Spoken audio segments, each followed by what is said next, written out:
One of Australia's most decorated living soldiers has lost a defamation lawsuit, which was brought against 3 newspapers who have accused him of the involvement of the unlawful killing of 6 Afghans during his deployment to Afghanistan.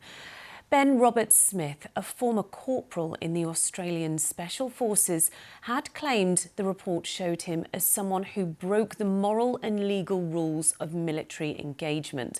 But the judge ruled that the newspapers had proven that most of their reports were true.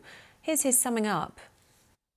1. The applicant, while a member of the SASR, murdered an unarmed and defenceless Afghan civilian by kicking him off a cliff and procuring the soldiers under his command to shoot him. Imputation 1.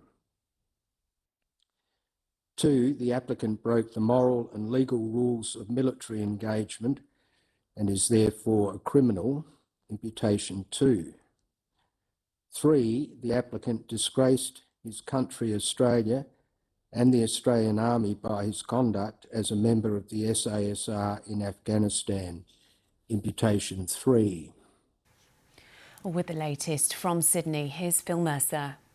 Well, Judge Anthony Basanko has dismissed this long-running and very high-profile defamation case. The judge said that the media outlets involved had managed to prove some of the most serious allegations of war crimes against Australia's most decorated living soldier.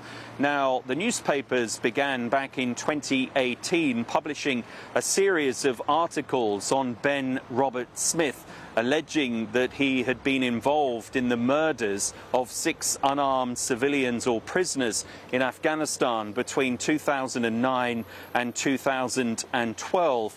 There was also a claim that Ben Smith had used a machine gun to kill a captured fighter, stealing the dead man's artificial leg as a trophy.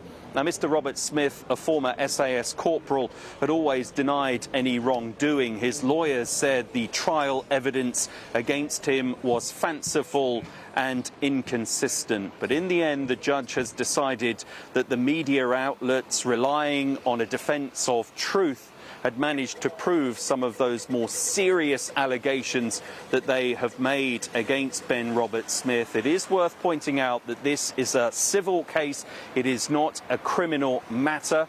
Ben Smith would be expected perhaps to make an appeal against this verdict, and the judge's full decision, the full judgment, is expected to be published here early next week. Phil Mercer, BBC News, Sydney.